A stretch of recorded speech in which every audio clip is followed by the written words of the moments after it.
Why does this shit keep happening to me? Am I a bad person? Or am I just a goddamn moron? I think we all know the answer to that one.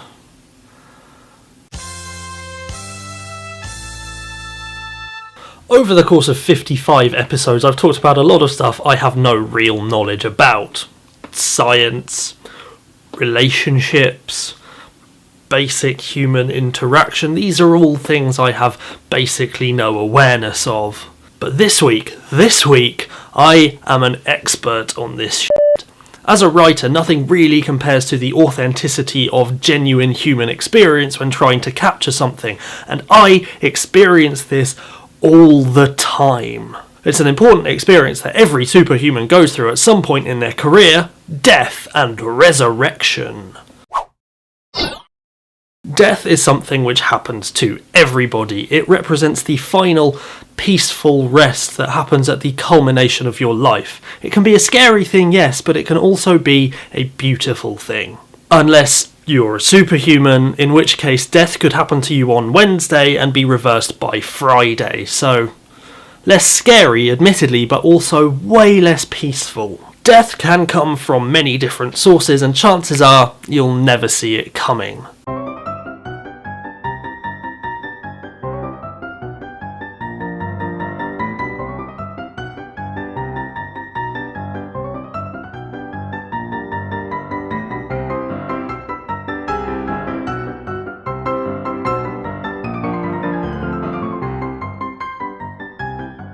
But I don't really need to explain death to you. After all, you're not Batman.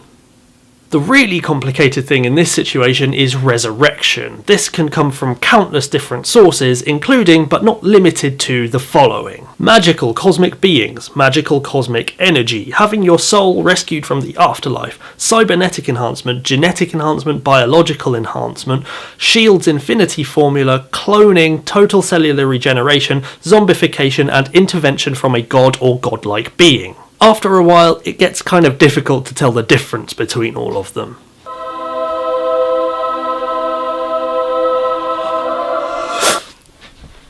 So, what are you and why did you resurrect me?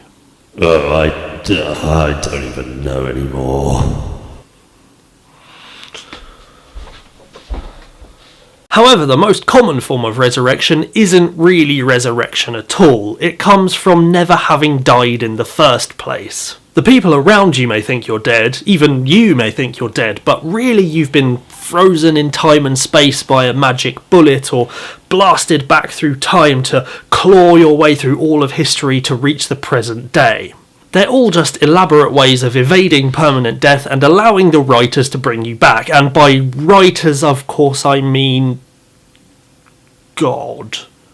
The real question that comes with resurrection is not whether you'll be brought back from the dead, but how you will deal with it when it happens. The trauma of being torn from restful slumber back into the cold light of day can really screw with people's heads, and, to a lesser extent, their bank balance. Why don't banks have fail-safes in place to help us superhumans who die and then come back from the dead? It's just financially irresponsible. For real though, it is fairly common for a superhuman who's experienced death and subsequent resurrection to go crazy and do kind of bad things. Bad things like this. And once again, the denizens of that planet are really fucking confused. So as you can tell, while it may be good to see your friends and family again, coming back from the dead isn't always the best choice. But it'll probably happen to you regardless of whether you choose it or not, so you might as well just try and deal with it. Let me know in the comments section how you would deal with dying and being brought back to life, and your comment could be featured in the next Alter Ego video blog. And until next time, stay both alive and super. Hey guys, thanks for watching. If you want to see more, you can click over there for the last episode of So You're a Superhero, or the most recent Alter Ego video blog. You can also click down there to subscribe to my channel, like and favourite the video if you enjoyed it, and of course, stay super.